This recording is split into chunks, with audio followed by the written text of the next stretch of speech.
오늘의 말씀은 사도행전 20장 28절부터 38절까지 말씀입니다. 여러분은 자기를 위하여 또는 온 양떼를 위하여 삼가라. 성령이 그들 가운데 여러분을 감독자로 삼고 하나님이 자기 피로 사신 교회를 보살피게 하셨느니라. 내가 떠난 후에 사나운 이리가 여러분에게 들어와서 그 양떼를 아끼지 아니하며 또한 여러분 중에서도 제자들을 끌어 자기를 따르게 하려고 어그러진 말을 하는 사람들이 일어날 줄을 내가 아노라. 그러므로 여러분이 일깨어 내가 3년이나 밤낮 쉬지 않고 눈물로 각 사람을 훈계하던 것을 기억하라. 지금 내가 여러분을 주와 및 그 은혜의 말씀에 부탁하노니 그 말씀이 여러분을 능히 든든히 세우사 거룩하게 하심을 입은 모든 자 가운데 기업이 있게 하시리라. 내가 아무의 은이나 금이나 의복을 탐하지 아니하였고 여러분이 아는 바와 같이 이 손으로 나와 내 동행들이 쓰는 것을 충당하여 범사에 여러분에게 모본을 보여준 바와 같이 수고하여 약한 사람들을 돕고 또 주 예수께서 친히 말씀하신 바 주는 것이 받는 것보다 복이 있다 하심을 기억하여야 할지니라. 이 말을 한 후 무릎을 꿇고 그 모든 사람들과 함께 기도하니 다 크게 울며 바울의 목을 안고 입을 맞추고 다시 그 얼굴을 보지 못하리라 한 말로 말미암아 더욱 근심하고 배에까지 그를 전송하니라. 우리 지금 오늘 이 본문에서 바울이 어떤 본문의 말씀에 의하면 감독자, 즉 교회의 지도자들과 함께 좀 교제하고 대화하고 특별히 바울이 그들에게 권면하는 그런 내용 나오죠. 자, 여기에 등장하는 이 감독자들 누굽니까? 바울이 밀레도에서 에베소에 사람을 보내서 에베소 교회의 지도자들, 그러니까 장로들 또 지도자들 이렇게 불리는 사람들을 불러서 그들과 교제하면서 그들에게 전하는 메시지죠. 그래서 이 표현들을 우리가 이렇게 좀 정리하면 좋겠습니다. 자, 감독자. 자, 감독자는 뭐겠어요? 지도자죠. 다른 말로는 자, 29절 말씀 보시면 거기에 이런 내용 나오죠. 사나운 이리가 여러분에게 들어와서 그 양떼를 아끼지 아니하며.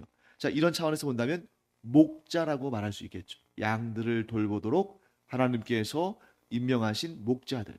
자, 목자들을 오늘날 우리가 사용하는 언어로 말한다면 목사라고 표현할 수 있겠죠. 그리고 목사는 또한 장로들 가운데에 택함 받은 사람들입니다. 자, 그래서 우리가 지금 이 대한예수교 장로회 장로회라는 이름을 가지고 있잖아요. 근데 이 장로라는 말은 자, 언뜻 들으면 나이가 많은 사람 뭐 이런 느낌을 갖습니다만 사실은 그 무리의 지도자, 대표자 이런 의미를 가지고 또 특히 장로교회 정치 체제에서는 장로들은 목사와 장로로 나뉩니다. 그때 목사를 말씀을 전하는 장로라고 우리가 보는 것이고요. 그다음에 그 외에 목사 외의 장로들은 교회의 전반적인 그런 의결, 즉 교회의 어떤 중요한 그런 문제들을 결의하고 결정하는 그런 역할이죠. 그래서 장로교 할 때 제가 여러 번 말씀드렸습니다만 많은 분들이 그러면 장로교회에서는 목사가 아니라 장로들이 교회 대표 아닙니까? 정확히 말하면 목사와 장로 모두 교회의 지도자들이고 대표들이고 그 장로회의 무리 가운데에 특히 몇몇 사람들을 세워서 하나님의 말씀을 전하게 하고 가르치게 하는 그런 역할을 맡긴 거죠. 그러니까 여기에 나오는 이 에베소 교회에서 온 장로들은 이렇게 섞여 있었을 겁니다. 말씀을 전하는 그러한 목사로서의 역할을 하는 사람들, 또 하나님의 말씀을 가르치지는 않지만 그러나 교회의 중요한 사항들을 또 이렇게 상의하고 결정하는 그런 지도자급 사람들, 이런 사람들이 함께 왔겠죠.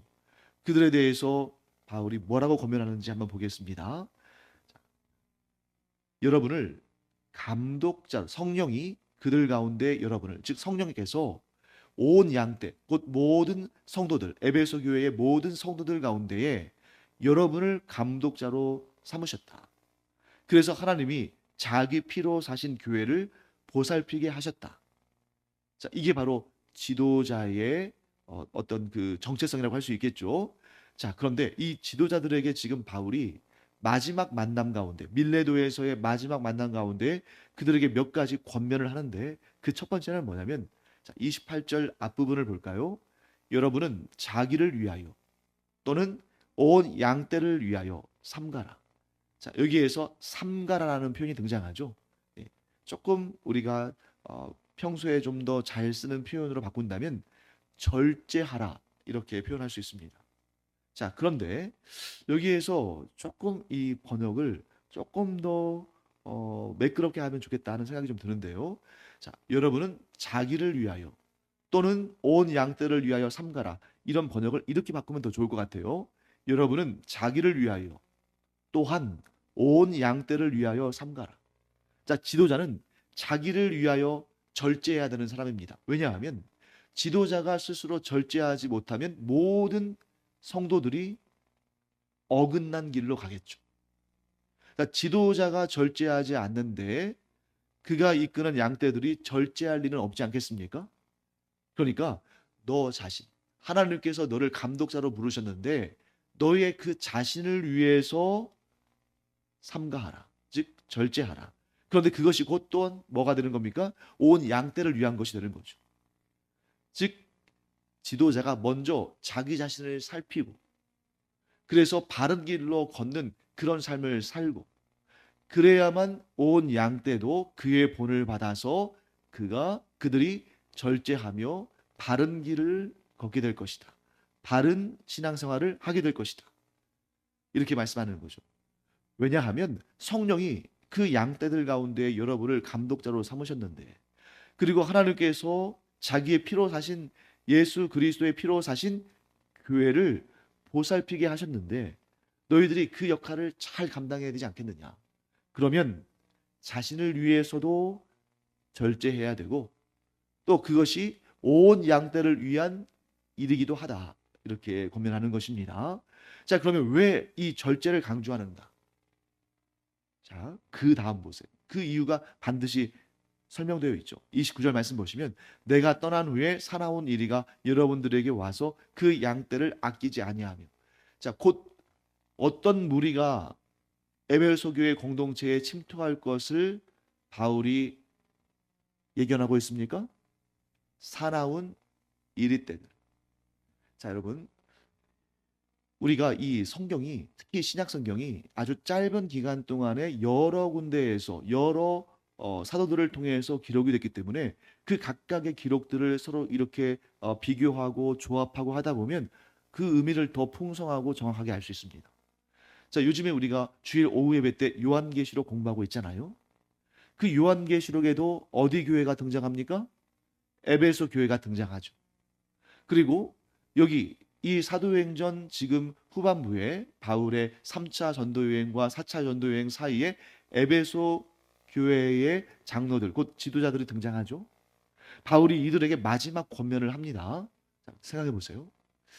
자, 저와 함께 소아시아 7개 교회에 대한 예수님의 말씀, 때로는 칭찬하시고 때로는 책망하시는 그런 말씀들이 7개 교회들에게 쭉 제시가 되는데 그 중에 첫 번째가 에베소 교회였죠. 에베소 교회가 받은 칭찬이 무엇이었습니까? 이단을 분별해내서 그들의 꾀임에 빠져들지 않았다. 그런데 그때 이단, 에베소 교회에 침투했으나 에베소 교회 교인들이 정확한 교리와 정확한 분별력으로 그들을 용납하지 않았던 그 이단이 무엇이었습니까? 버가모 교회가 빠져들었던 이단. 바로 니골라당이죠. 니골라당. 자, 니골라당은 어떤 교리를 가지고 있었습니까? 오늘날 이 시대의 이단들 가운데에 구원파 이단이 그 2000년 전에 니골라당의 그 가르침을 그대로 전하고 있잖아요. 뭡니까? 예수 그리스도를 믿은 다음에는 죄를 지어도 아무 문제가 없다. 왜? 예수 그리스도께서 우리의 죄를 사하실 때는 우리의 과거와 현재뿐만 아니라 미래의 죄까지도 다 사하신 것이기 때문에 예수님을 믿은 다음에는 죄가 되지 않는다. 이 가르침의 결정적인 문제가 무엇입니까? 바로 삼가지 않는 것이죠. 삼가지 않는 거예요. 그들이 예수 믿은 다음에, 즉 예수님의 십자가 보혈과 부활의 능력으로 구원받은 다음에는 어떻게 해야 됩니까? 이제는 성령의 인도하심을 따라 거룩한 삶을 삶으로 하나님께 자기 자신을 거룩한 산 제물로 드려야 되는데, 그 성화의 길, 천국 가는 그날까지 성화의 길을 걸어야 되는데 그것을 지키지 않잖아요. 즉 뭐냐면 그들이 절제하지 않고 과거의 죄성과 과거의 탐욕과 과거의 그런 죄악들을 그냥 막, 아니 오히려 더 막 해대는 겁니다. 왜요? 이제 우리는 예수님을 통해서 모든 죄 사함 받았으니까 어떤 죄를 져도 양심의 가책 받을 필요 없어. 그 죄가 우리를 더 이상 주장하지 못해. 그 죄가 우리를 더 이상 지배하지 못해. 이러면서 그냥 범죄도, 탐욕도, 양심을 저버리는 일도, 하나님의 말씀을 따르지 않는 일도 그냥 막 합니다. 절제하지 못하는 거예요.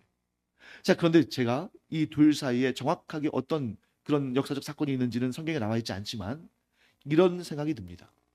자, 바울이 예루살렘에 가서 붙잡혀서 또 로마에 가서 순교하기 전에 마지막으로 에베소 교회의 지도자들과 만났는데 그들에게 눈물을 흘려가면서 간절히 권면하잖아요. 너희가 너희 자신들을 위해서도 또 그 양떼들 온 성도들을 위해서도 너희가 삼가라, 절제하라. 너희의 욕심이 아무리 너희를 그렇게 끌고 가려고 해도, 세상이 아무리 너희를 유혹해도, 그리고 그 교회 공동체 안에 들어온 이 사나운 이리 같은 사람들이 아무리 너희를 미혹해도 거기에 빠져들지 말고 성령의 사람들로서 삼가하는 삶, 곧 절제하는 삶을 살아라. 그러니까 이 지도자들에서부터 이 바울과의 그런 어떤 만남 가운데 얼마나 이 말씀을 마음에 새겼겠어요. 그러니까 이 지도자들이 가서 본인들이 몸소 삼가는 삶을 실천하니까, 거룩한 삶을 살면서 절제하니까 그 지도를 받는 양들도, 즉 성도들도 그렇게 했겠죠. 그러니까 어떤 상황이 발생합니까? 바울이 예측한 대로 악한 이리와 같은 사람들이 와서 그 양떼를 아끼지 않고 그렇게 잘못된 교리를 전하는 그런 니골라당과 같은 그런 이단들이 들어왔지만 그들이 분별해낸 겁니다. 진정한 신앙생활은 삼가고 절제하는 것, 곧 성령의 인도하심 가운데 거룩한 삶을 살기 위해서 세상의 유혹과 그런 욕심들을 다 삼가고 절제하는 것이다. 이 사실이 분명하니까 그 니골라당을 그들이 받아들이지 않은 거죠. 그들이 잘못됐음을 알고 그들을 정죄한 것입니다. 물론 에베소 교회가 첫사랑을 잃어버렸다 하는 그런 책망을 받긴 했습니다만, 이 부분에 있어서는 바울이 전한 그 교훈을, 그 권면을 잘 듣고 좋은 열매를 맺었다 하는 것을 우리가 보게 되는 것이죠. 사랑하는 성도 여러분, 그러면 이 바울이 에베소 교회 성도들에게, 에베소 교회 지도자들과 그 성도들에게 권면한 이 내용이 오늘날은 관계가 없겠습니까? 아니죠. 오늘날도 우리에게는 굉장히 중요한 그러한 권면이 됩니다. 그래서 이 권면을 한마디로 뭐라고 정의할 수 있어요? 우리는 내 마음대로 무엇이든 할 수 있는 그런 사람들이 아니다. 내 욕심을 따라 무엇이든 할 수 있는 그런 사람들이 아니다. 물론 우리가 하려면 하겠지만 성령의 인도하심을 따라 주님의 말씀에 순종함으로 우리가 모든 일에 절제하는 자들이 되어서, 그래서 하나님께 칭찬받는 그러한 거룩한 삶을 사는 자들이 되어야 한다 하는 것을 우리가 보게 되는 것입니다. 이를 위해서 이 감독자들이, 이 장로들이, 목자요 목사들이 부르심을 받은 것이죠. 자, 그 다음 볼까요? 31절부터는 바울이 어떤 얘기를 하냐면, 내가 여러분들 안에서 행했던 그 일들을 여러분들이 기억할 텐데 그 본을 받아 여러분들도 그런 마음으로 성도들을 양육하라, 그들을 인도하라 하는 말입니다. 31절 말씀 볼까요? 그러므로 여러분이 일깨어 내가 3년이나 밤낮 쉬지 않고 눈물로 각 사람을 훈계하던 것을 기억하라. 아마 이 부분이었던 것 같아요. 에베소 교회가 이렇게 그 악한 이단 사이비들이 침투했음에도 불구하고 신앙을, 거룩한 삶을 지켜낼 수 있었던 것은 이 훈계를 기억하고 열심히 가르쳤기 때문일 것입니다. 32절 말씀 볼까요? 지금 내가 여러분을 주와 및 그 은혜의 말씀에 부탁하노니 그 말씀이 여러분을 능히 든든히 세우사 거룩하게 하심을 입은 모든 자 가운데 기업이 있게 하시리라. 여기에 지금 바울이 뭘 말합니까? 이 바울의 겸손한 마음을 보여주고 있어요. 자, 보통 31절 말씀에 내가 밤낮인 3년 동안 밤낮 쉬지 않고 눈물로 각 사람을 훈계하던 것을 기억하라. 자, 이러면 내가 3년 동안 얼마나 수고하고 헌신하며 너희들을 가르치고 훈계했던 것 기억하라. 그러면 사람은 자연스럽게 어떤 기대감을 갖냐면 사람들이 자기를 기억해주고 자기를 높여주고 자기를 칭찬하고 자기를 위대하게 여겨주기를 바라죠. 이게 사람의 본성이죠. 그런데 32절 말씀 보세요. 바울은 어떻게 하냐면 내가 여러분을 주와 및 그 은혜의 말씀에 부탁한다. 주님이 너희를 돌보시고 주님의 그 은혜의 말씀이 너희를 이끌어 주시기를 내가 간절히 사모하며 기도한다. 바울은 끝까지 자기의 영광을 구하지 않고 하나님의 영광을 구하며 자기의 능력과 힘으로 되는 것이 아니라 주님의 능력과 주님의 말씀의 권능으로 이 모든 일들이 이루어진다는 것을 끝까지 붙들고 있습니다. 끝까지 그 마음이 변하지 않아요. 사랑하는 성도 여러분, 우리도 이 마음을 간직하기를 간절히 바랍니다. 우리가 누군가에게 선을 행할 수 있습니다. 누군가에게 도움을 줄 수 있어요. 누군가에게 선한 영향력을 미칠 수 있습니다. 그때 그것을 내 개인의 일로 생각하고 내 자신의 의로 생각하고 내 자신이 영광을 구할 마음을 갖는다면 정말 그동안 했던 그 수고와 헌신이 물거품이 되어버립니다. 반면에 끝까지 우리가 수고하고 헌신하는데 그 모든 것이 주님의 은혜다, 주님의 능력이다라고 고백하면 그에게는 하나님께서 주실 상과 복이 차고 넘치게 될 줄 믿습니다. 그래서 바울이 3년 동안 이 에베소에서 얼마나 수고하고 헌신했는지 눈물을 흘리며 사역했고 그 다음에 34절 말씀 보시는 것처럼 33절 말씀에서처럼 아무에게 은이나 금이나 의복을 탈취하지 않았어요. 그리고 34절에 보시는 것처럼 자기 스스로 돈을 벌어서 그 사역비를 충당했습니다. 생활비와 사역비를 충당했어요. 이 정도면 정말 자랑할 만하지 않아요? 자, 그런데도 끝까지 바울은 어떤 마음을 지키냐면 35절 말씀에 이렇게 잘 드러나고 있습니다. 우리 35절 함께 읽겠습니다. 범사에 여러분에게 모본을 보여준 바와 같이 수고하여 약한 사람들을 돕고 또 주 예수께서 친히 말씀하신 바 주는 것이 받는 것보다 복이 있다 하심을 기억하여야 할지니라. 자, 여러분, 왜 바울이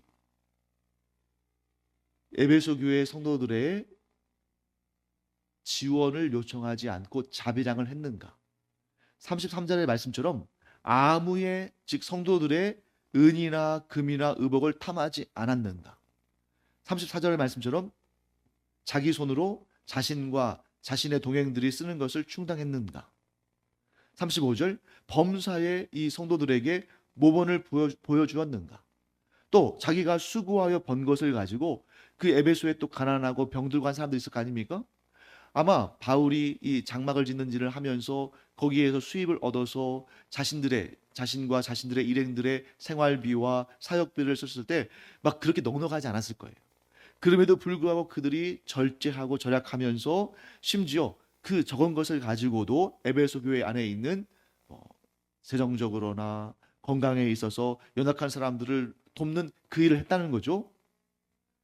그렇게 한 이유 35절 말씀 후반부에 등장하죠. 주 예수께서 친히 말씀하셨는데 주는 것이 받는 것보다 복이 있다고 하셨기 때문이다. 자, 이 말씀을 바울이 붙들고 매사에 절제하고 누구의 재물도 탐하지 않고 스스로 힘들여 일하면서 자비량을 하면서 필요한 재정적인 그런 부분들을 채워 넣었고 또 주의 일에 누구보다 수고하고 헌신했고 심지어 그 적은 것을 아껴서 약하고 가난한 사람들을 도왔고. 자, 왜 이런 일을 할 수 있었다는 것입니까? 주님께서 말씀하신 이 말씀을 굳게 붙들고 있었다는 것이죠. 그 말씀은 바로 주는 것이 받는 것보다 복이 있다. 자, 사랑하는 성도 여러분, 우리도 이 말씀을 기억하고 주기를 힘쓰는 그러한 하나님의 사람들 되기를 간절히 축원합니다. 또 왜 그러느냐? 자, 이 말씀 여러분들 주의하셔야 돼요. 받는 것이 나쁘다는 말씀하는 거 아닙니다. 바울이 지금 주는 것은 복되고 좋은 일이지만 받는 것은 좀 부끄럽고 좀 좋지 못한 일이야. 이 말씀하는 게 아니에요. 받는 것도 좋은 것입니다. 자, 우리가 하나님께 은혜를 받는 것, 우리가 하나님께 상을 받고 복을 받는 것, 좋은 일입니까? 나쁜 일입니까?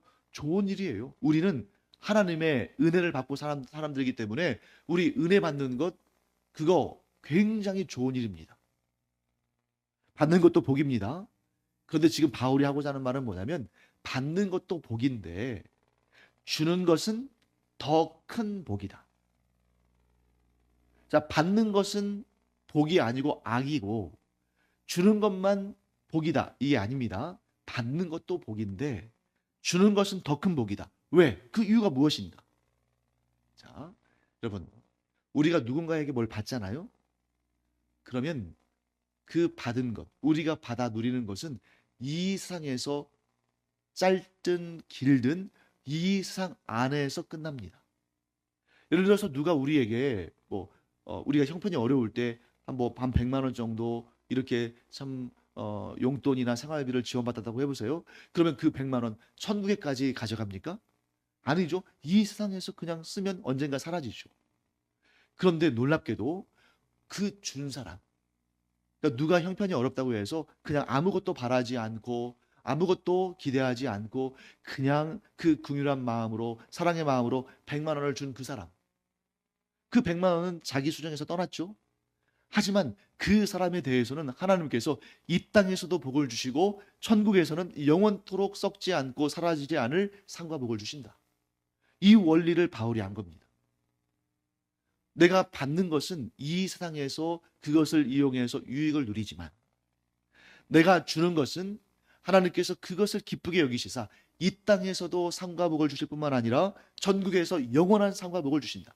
그래서 바울이 뭐라고 말하냐면 내가 장차 받을 것은 하늘에 있다. 나는 하나님께 받을 것을 사모한다. 내가 장차 하나님께 받을 영원한 상이 바로 너희들 아니냐. 왜? 내가 너희에게 복음을 전해서 너희가 예수 믿고 하나님의 구원받은 자녀가 됐다면 너희가 곧 내가 장차 천국에서 받을 가장 큰 상이다. 그러니까 바울은 왜 이렇게 선한 일을 하면서도 낙심하지 않았냐면 사람들이 자기 자신에 대해서 이렇게 비방하고 심지어 배반하고 그를 괴롭혔습니다만 그럼에도 불구하고 그가 낙심하지 않고 끝까지 이렇게 선을 행하고 의를 행하고 복음을 전할 수 있었냐면 하나님께 받을 영원한 상과 복이 훨씬 더 소중하고 아니 비교할 수 없는 그런 귀한 것임을 그냥 지식적으로 안 것이 아니라 절실히 깨닫고 진정으로 믿었다는 것입니다. 이 얘기를 지금 누구에게 해주는 거예요? 에베소 교회 감독들에게, 에베소 교회의 장로들에게, 에베소 교회의 지도자들에게. 왜? 자기가 지금 마지막 만남인데 가장 소중한 것을 나눠주고 싶은 거예요. 바울이 에베소 교회의 지도자들에게 전해서 또 그 에베소 교회의 지도자들이 에베소에 있는 성도들에게 전해서 또 에베소 교회의 성도들이 주변에 있는 모든 그리스도인들에게 전해서 그들이 정말 좋은 것을 받아 누리기를 바울이 바라는데 그게 뭐였습니까? 주는 것이 받는 것보다 복되다는 예수님의 가르침이에요. 사랑하는 성도 여러분, 오늘날 너무나 많은 사람들이 그냥 받기만을 바라죠. 받아서 누리는 것만 즐거워합니다. 왜? 당장 나에게 유익이 있으니까. 그런데 주는 것은 좀 꺼려해요. 왜? 주면은 당장 나에게 어려움이 생길 수도 있고 내가 가지고 있던 것이 손실이 될 수도 있고 그만큼 나에게서 빠져나가니까 내가 좀 불편하고 좀 어려울 수도 있잖아요. 그런데 그럼에도 불구하고 우리 그리스도인들이 가장 마음에 담고 기억해야 할 일은 뭐냐면 내가 사랑의 마음으로 긍휼의 마음으로 베풀면 하나님은 그 동전 하나마저도 예수님의 말씀대로 말한다면 찬물 한 대접이라 할지라도 결코 잊지 않으시고 그 모든 것을 지켜보시고 헤아리시며 이 땅에서도 복을 주시고 천국에서는 영원히 썩지 아니할 상과 복을 주신다. 자, 잘 보세요. 지금 바울이 뭐라고 말합니까? 35절 말씀에 주 예수께서 친히 말씀하신 바. 주 예수께서 친히 말씀하셨으니 반드시 그 말씀을 이루시지 않으시겠습니까? 예수님께서 보장하신 말씀이잖아요. 그래서 우리 꼭 기억하길 바랍니다. 주는 것이 받는 것보다 더 복되다. 받는 것도 복된 일이지만 주는 삶을 사는 것은 더더욱 복된 삶을 사는 것이다. 사랑하는 성도 여러분, 오늘 이 장면이 바울과 그가 사랑하는 에베소 교회의 지도자들 사이의 마지막 만남입니다. 그런데 그 마지막 만남에서 서로 여러분 이럴 수도 있잖아요. 뭐가 섭섭했다는 둥, 너희가 나한테 이런 죄를 저질렀다는 둥, 왜 나를 돕지 않는다는 둥, 또 뭐 안타깝고 섭섭하고 원망스럽고 이런 얘기를 할 수도 있는데 지금 이 마지막 순간에 바울과 에베소 교회 지도자들의 만남 가운데 서로 복받는 일에 대해서 나눌 수 있다는 것. 지금 당장은 절제해야 되고 또 내가 주는 것이 나한테 손해일 수도 있고 하지만 진실로 하나님께 영원한 삶과 복을 받는 것을 서로 권면하고 나눌 수 있다는 것. 또 그 말씀을 잘 새기고 실천할 수 있다는 것. 이게 얼마나 복된 일인가. 사랑하는 성도 여러분, 우리의 마지막 순간 그와 같기를 간절히 축원합니다. 우리가 언젠가 세상을 떠날 거 아니에요? 그때 우리의 후손들에게 또 교회의 후배들에게 다음 세대에게 이런 말을 남기고 갈 수 있는 우리가 되기를 간절히 축원합니다. 당장 눈앞에 보이는 이득이 아니라 우리가 이 땅에서도 복을 받고 우리의 후손들까지도 이 복을 받게끔 우리가 그들을 이끌어 줄 수 있고 또 장차 내가 하나님의 나라에 갔을 때 영원토록 변치 않고 썩지 않고 사라지지 않을 하나님이 주시는 삶과 복을 방법이 무엇인지를 남기고 떠나가는 그런 우리가 되기를 간절히 축원합니다. 기도하겠습니다. 하나님, 오늘 바울과 에베소 교회 성도들 사이에 그 지도자들 사이에 오가는 이 말들을 들으며 우리의 마지막 순간이 어떠해야 할지를 생각하게 됩니다. 하나님, 잠깐 이 땅에서 누리고 즐기고 그렇게 살아가는 것에 우리의 마음을 다 쏟는 것이 아니라 주님께서 친히 말씀하신 것처럼 주는 것이 받는 것보다 더 복되다 하신 그 말씀을 통해 저희가 천국에서 장차 받게 될 그 놀라운 은혜와 복을 사모함으로 기쁜 마음으로 섬기고 열심을 다해서 도와주는 도움을 주는 그런 예수님 닮은 사람들 되게 하여 주시옵소서. 그러함으로 하나님, 저희가 이 땅에서도 하나님이 주시는 복을 받을 뿐만 아니라 천국에서 영원토록 썩지 않고 변하지 않고 사라지지 않을 상과 복을 받아 누리는 또 우리의 자손 대대로 그와 같은 복을 누리는 은혜를 허락하여 주시옵소서. 감사드리며 예수님의 이름으로 축복하며 기도합니다. 아멘.